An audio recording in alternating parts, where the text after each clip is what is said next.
नई और अच्छी जानकारी, जैसे शीर्षक में है अनकही अनसुनी, आपको सुनने को मिलेगा। बहुत ही मार्मिक और भावुक पल है। दशरथ और कैकेयी कोप भवन में बैठे हैं और संवाद चल रहा है। राम जी आए कैकेयी से मिलने, सुमंत्र जी लेकर के आए। और आगे का प्रश्न, कैकेयी तो पहले से ही जली भुनी बैठी हुई थी। उसने बहुत मुंहफट होकर के जो कुछ हुआ था दशरथ के साथ पूरी रात में सब दो टूक कहकर राम को जंगल में जाने को उकसा दिया। कैकेयी की बात सुनकर राम ने कहा, महाराज की बात तो दूर रही, आप ही कह देती तो मैं जंगल में चला जाता, आग में कूद जाता। क्या मैंने कभी आज तक आपकी कोई बात नकारी है माँ? मुझे यही बात कसक रही है कि भरत को राजगद्दी देने की बात महाराज ने मुझसे क्यों नहीं छेड़ी? उनकी बात जाने दीजिए। मैं तो आपके ही कहने भर से अपने प्राणों से प्यारे भाई भरत के लिए तो यह राज क्या, मैं सब कुछ निछावर कर देता। भरत के लिए तो माता मैं अपने प्राणों को भी, और मेरे पास जो कुछ सर्वस्व है सब कुछ बिना आगा पीछा सोचे दे डालता। फिर जब पिताजी भी कह दिया और आप भी चाहती हैं, तब मैं अभी जंगल को चला जाता हूँ। यह कहकर राम वहाँ से निकल चले। वहाँ से चलकर राम ने अपनी माँ कौशल्या को सब खोल कर कह सुनाया। सुनते ही कौशल्या धीरज खो बैठी और धार धार मारकर रोने लगी। दोनों आँखों से नीर की धाराएं बह चली। एक टक राम को देखती रही और मानो जैसे उसके सर पर पहाड़ टूट पड़ा हो।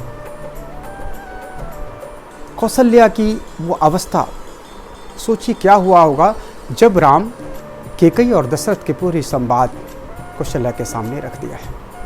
लेकिन राम विचलित नहीं था कैकेयी की बात सुनकर के भी, लेकिन कौशल्या तो माँ है। तभी लक्ष्मण वहां आ पहुंचे। लक्ष्मण की आंखें अंगारे बरसा रही थी, मुंह तमतमाया हुआ था। उन्होंने बड़ी झोंकों में तमक कर ललकार कर राम से कहा, भैया देखता हूं कौन आपको जंगल में भेजता है। आप डट जाइए, महाराज को बांध लीजिए, फिर जो भी ची चपड़ करेगा उसे मैं देख लूंगा। उसकी हड्डी पसली चूर चूर कर दूंगा, अंजर पंजर ढीले कर दूंगा। आप चलकर राजगद्दी संभाल कर राज की बागडोर थाम लीजिए। कौन है इस अयोध्या में जो हमसे मुकाबला कर सकता है? आप राजगद्दी पर बैठिए भैया। अयोध्या का बच्चा बच्चा आपके साथ है। कैकेयी के कहने पर पिताजी भी बैरी बनकर आपके सामने आवे तो भी उन्हें बांध कर पकड़ कर तलवार से घाट उतार डालिए। अपने उस गर्मा गर्मी में लक्ष्मण और भी न जाने क्या क्या कह गए। पिताश्री के बारे में भी वो कह दिए, क्योंकि उनके मन में एक ज्वाला भड़क गया था। राम सुनते रहे और फिर लक्ष्मण की पीठ पर हाथ रखकर बड़ी मीठी बोली में कहने लगे, देखो लक्ष्मण, घर में धर्म के आगे राजा की क्या बिसात। राजपाट मिट्टी के समान है, धूल है। जिस पिता ने हमें जन्म दिया है उसके बारे में कभी हमें बुरा नहीं सोचना चाहिए।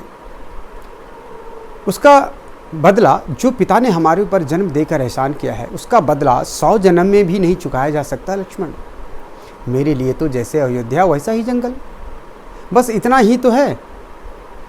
बस इतना ही तो है ना कि यहाँ चिकनी चुपड़ी खाने को मिलता है, वहाँ रूखी सूखी बासी फूसी मिलेगी। पर यह तो देखो लक्ष्मण, वहाँ बड़े बड़े ऋषि मुनियों से भेंट होने पर जो नई नई अनोखी अनोखी बड़ी बड़ी बातें सीखने को मिलेगी। सदा ऊपर उठने वाली बातें सुनने को मिलेगी। वे सब क्या यहाँ हाथ रखने वाली हैं? राम ने मुस्कुराकर शालीनता से लक्ष्मण को बोला, इसलिए है लक्ष्मण, मल मैला न करो, धर्म को समझो। यह सुनकर लक्ष्मण विचलित हो गए, मानो लक्ष्मण पर घड़ों पानी पड़ गया हो। उन्होंने सुर झुका लिया और फिर अपनी माँ की ओर घूमकर उन्हें राम ने समझाया कि आप किस सोच में घुली जा रही है माँ, 14 बरस तो यूं ही चुटकी बजते ही निकल जाएंगे। उन्होंने ज्यों त्यों समझा बुझाकर अपनी माँ को और लक्ष्मण को जैसे तैसे ठंडा किया और यह भी बता दिया कि मैं अपनी बात से एक पग भी पीछे हटने वाला नहीं हूँ। राम ने माँ कौशल्या और लक्ष्मण को बात बात में यह बता दिया कि मैं अपनी बात से एक पग भी पीछे हटने वाला नहीं हूँ, चाहे धरती फट जाए, चाहे प्रलय हो जाए, लेकिन मैं अपनी बात से पीछे नहीं हटने वाला हूँ। फिर कौशल्या ने भी अपनी छाती पर पत्थर रखकर बड़ी मायूस दिल से कहा, ठीक है, महाराज ने ही कहा होता तो मैं बड़ी पटरानी होने के नाते तुम्हें रोक लेता। अगर महाराज कह दिए होते, सिर्फ महाराज की आज्ञा होता तो मैं रोक लेती राम।